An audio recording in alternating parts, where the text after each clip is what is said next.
Hello friends, Arthur here, and this is ZSL Narrow Track Review Part 5. And we start with Rush Hour by Hardwork Jan, and this is very complicated track, so from parts, from details, first of all, there are a lot of moving parts here, and first like 3-4 attempts, I don't know, I have like 7-9 FPS, which like really unusual for me. Then I would say you really need to have some kind of arrows that like explain that you need to go in a subway. Because of this constant booster, it's also not really easy to handle there, and sometimes if you don't know the pattern how to avoid everything, it could be very tricky. So I would say also really hard part. I know after know how to do this track, but people have just like 7 minutes to learn about it. So probably I would say it's lack of arrows on this track and a lot of moving parts really destroying your FPS. But overall, really cool idea. Love it as idea. Beneath by Round NZT, and really nice track, and I call it nice just because I was playing it even before Round submitted it as part of like his open lobby, give me feedback about it, so even then it was okay. I have several struggle parts. It's the last jump. I was hitting, like if you go in the middle or on the left part, I was hitting the last platform. The only way is like going from left to right, and I don't know did he change something or not, but when I was playing it during showcase, it already was fine. Narrow Ravine by Roder. Way harder track than previous one, because some jumps that you're doing on this track are blind and they're like going like crossroads. I'm saying like the most of like jump before checkpoint 3 and right after.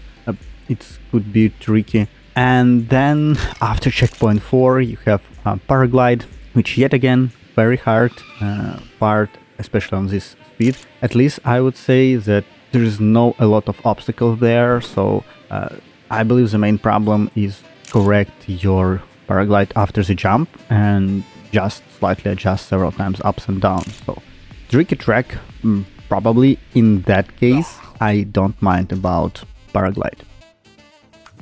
Minitower by Lazy Echidna, and this is very technical track, like quite slow.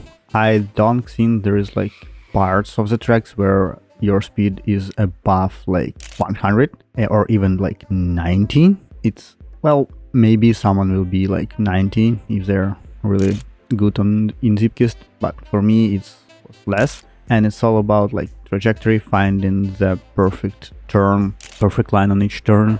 So yeah, I really love this track, and you need to remember this is all built in like narrow 3 wide parts.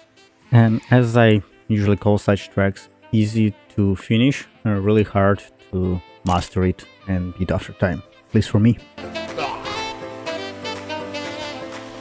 Ornamental by Hate Hater, and probably I already could say this is a classical layout for narrow ZSL, so 3 wide track with a lot of like wiggling, transition, loops, half pipes.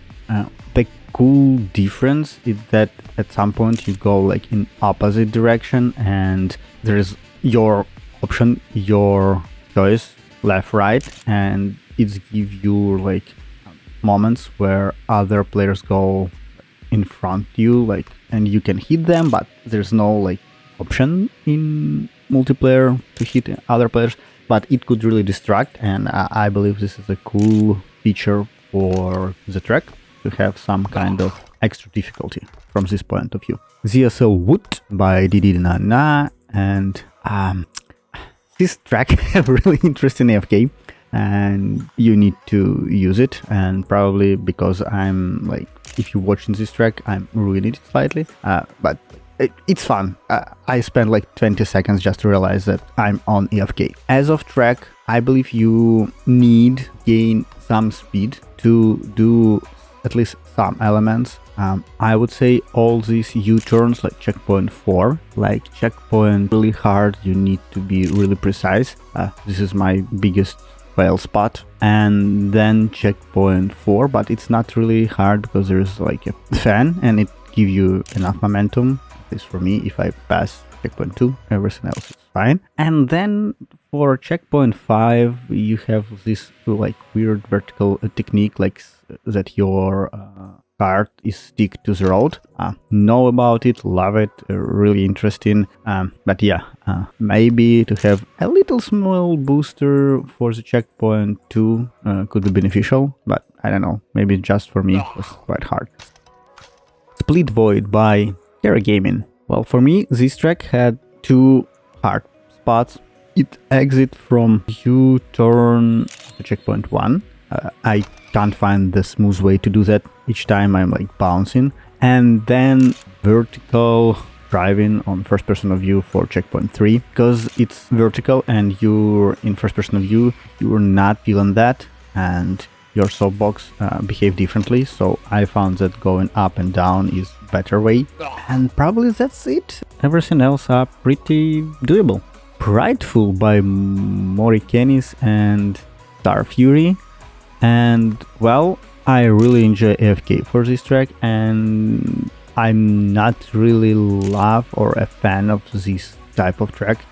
For me, the distance between jumps are quite big, even if it's like you have an arrow, highlighted arrow. But the problem is that if you like not really precise, not consistent, again as I am, and you can fail like 1-2 degrees, I believe, it could completely destroy you. You will hit the hole and you will crash. And yes, at the end there is like cool trick for better players. You need to go slightly from right to left and land on the road. It's basically faster, because if you go straight, there's a slow stir, you're still gonna make it, but it will be probably around like silver medal, something like that. But as I said, a really narrow gap for the jumps. Growing by Cloney, and for me, amount of jumps that this track have and how they built here, I would say the jump after checkpoint 3 is a speed check. I would say if you have like less than 95, 98, even arms up won't help you.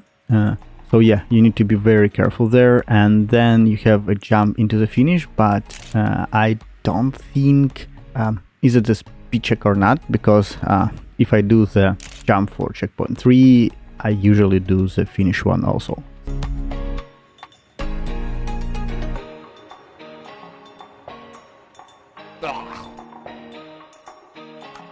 Lies of Cavern Rush by The Claw. And well, for me it was really hard, strange track.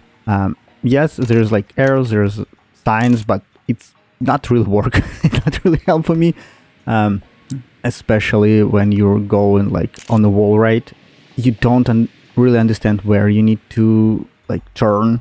Usually I start turn around like 70, 75, and just to see did I made it or not. Because if it's less, like 15, sometimes you like, fell off from the wall, right? And then, if everything good there, you have the weird pipeline jump, which for me is working like one of, I don't know, in 5-6 attempts, and it's not like natural throwing up from the pipe. You need to aim, you need to have the momentum to do that. And then the weirdest thing, I don't know how it's work and what sign like with a left arrow and a word hold mean, because if you're, it's all dependent on speed. So for me, I did it like 7-6 attempt, and sometimes I was faster, sometimes I was slower. So yeah, around 110, 115 speed near the end of the jump. Checkpoint 4, it's your aim. Maybe if you're doing like sticking to the wall, it should like naturally slow you down. Honestly, I don't know. It's my assumption. Okay, guys, thanks for watching the 5th part for Narrow ZSL. Hope you're enjoying. I already see some kind of pattern for the most tracks, which probably is not really bad thing. You like in all games you will find meta at some moment. Yes, it's true. But okay, as always, leave your comments about tracks, leave your likes, subscribe, and see you on the next video. Bye.